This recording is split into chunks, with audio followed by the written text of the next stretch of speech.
Jane Seymour was not that nice. Here, I said it. Hello and welcome back to my channel. I'm Dr. Selparonk. I'm an academic, a historian, and the lover of historical fiction. But what I love more is obviously the real history behind the fiction. I prefer history to fiction, but I love when historical fiction is done well. And in this video, we're discussing how Jane Seymour, the third wife of Henry VIII, has been portrayed year after year in different shows. And here I'm only talking about the Tudors and Warful. And I have a very, very interesting theory for you. Let's dive in.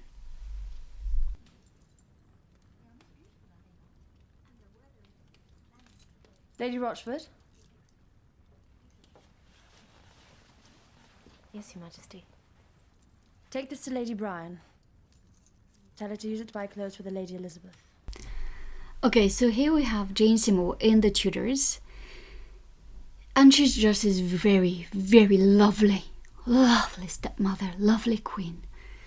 Here she's taking a jewel from her own personal jewelry box and she wants to give it to Elizabeth, Lady Elizabeth, the daughter of Anne Boleyn, second wife of Henry VIII. How much more bullshit can we have here? I'm sorry, but that's so true. First of all, no. There is no evidence whatsoever that Jane Seymour was nice to Elizabeth, and she was not. We know for a fact that Elizabeth was badly treated once her mother was executed, and she was taken away from court. She was no longer called Princess, she was Lady Elizabeth. That happened to Mary as well, Princess Mary. She's going to be called Lady Mary. But here, we know that there are letters of this Lady Bryan who is supposed to look after Elizabeth, saying that Elizabeth no longer has any clothes that fits her. Alright? So here we want to portray this so lovely, gentle, kind Jane Seymour. Okay. Another thing is that new research is coming up, mostly by Dr. Elizabeth Norton, who's been kind enough to tell me a bit more about it in a private lunch. And she told me that her book that is coming out later, I think in 2026, is really going to change how we view Jane Seymour. It's an academic book, so it's a lot of research. Dr. Norton obviously has a PhD. She loves doing like lots of research and going into the archives and finding new material. And she found out, and I won't say much more than that because it's her research and she needs to be recognized for it. She found out that actually Jane Seymour was a bit stingy. So no giving a big emerald to Elizabeth. No. And we must think of a gift for the Lady Mary. I'm looking so forward to meeting her. Your Majesty is very kind. That is a bit more true, that she was very much closer to Lady Mary. And here you have Lady Rochford. Oh my God, Your Majesty is very kind. So kind and generous. Lady Rochford, it was not your fault that your husband betrayed you. Nor is it Mary's fault or Elizabeth's fault to be born of a king. Women are much put upon in this world. It's my desire as much as I can to promote their interests. That is not true. She didn't promote their interest. She tried to reconcile the king with Mary, and it did work. But she was not here to promote Elizabeth's interest. This whole idea that Jane Seymour was just this nice, kind, generous queen and wife, that she's so different from Anne Boleyn, is so wrong on so many levels. Mostly because we know for a fact that it's not the entire story. It's not actually who Jane Seymour was. In another show, as I mentioned in my introduction, Warful, Season 2, we have a scene where she actually voiced her concerns about what Henry VIII is doing. And that's where my big theory is gonna go. Will you hear me, sir? Please to bring the Lady Mary back to court, that I may have comfort in her society. Okay, so here, like, that is true. Jane Seymour vouched for Princess Mary. Again, she didn't vouch for Princess Elizabeth. Did she ask like this in public? Probably not. But that's not where I'm going. Listen. Are you lonely, sweetheart? But of course. Of course we can have her. If it will make you merry, my Lord Privy Seal. Sir, my heart is moved by the divisions that arise between your subjects and your most sacred self. I am only a woman. I do not presume to be wiser than your majesty, but my heart misgives when honorable and devout customs allow. Alright, here we have a scene where Jane Seymour is contesting what Henry VIII is doing with the dissolution of monasteries and his decision of removing England completely from the Catholic Church. Your Grace, your people want the Pope of Rome. They want statues they've known all their lives, and blessed candles and holy days. Your Grace. Let her be. She must be instructed.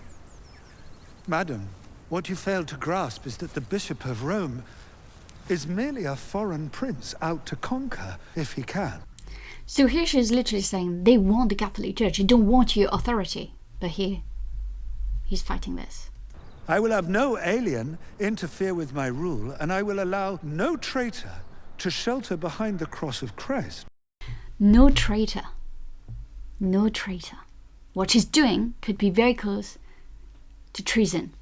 The king, if they could pray for the Pope too. Pardon me, Your Grace, but there can be no double jurisdiction. Either the king rules or the Pope. But here we have it.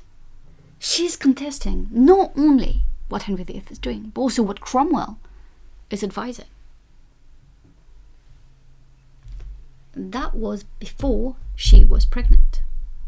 There's something so defiant here about what actually Jane Seymour is doing. She's literally contesting the fact that he's the head of his church. People died for that. Fisher, Thomas More. And yet, she's still going on. Her Grace will They withdraw. are too much burdened with taxes. My lord, take care of your thoughts as well as your deeds. What you refuse by day will haunt you by night. Your Majesty knows this. Jane. And here she reveals the fact that she knows how he feels deep down. That they are so close. That she knows his fears and what haunts him. That's such a beautiful scene. It's going to lead me to my great theory. Jane. Understand this. A prince answers before the straight court of heaven for his proceedings. And when he dies, he should be judged by standards of which ordinary men are quit. I am the earthly shepherd of all God's sheep, rich and poor. It is my part to provide for their corporeal welfare and their spiritual good. This duty is laid on me, and the world shall see me discharge it. Amen to that. So he is establishing again his authority. She does not seem convinced at all. However, when you are fruitful, that is when we will give ear to your complaints. Okay, here we have it. Until you're pregnant, until you give me a son, you have no say in whatever I do. That's how Henry VIII saw women. Now let's go on to my little theory. Do you remember what happened with Edward II and Isabella of France? We know that through her son, she's the one who's going to get power. Obviously, the story between Edward II and Isabella of France is extremely different from Henry VIII and Jane Seymour. However, you know when people were like saying what type of queen she would have been if Edward VI would have lived longer? I think she would have been the type of queen who took power. I think she was extremely intelligent. I think she was politically hungry. I think we do not give her enough consideration because she died so early in her reign.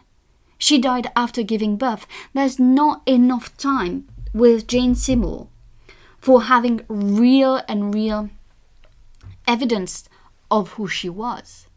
But the little glimpses we have here of how she actually voiced a concern to Henry VIII, that is true.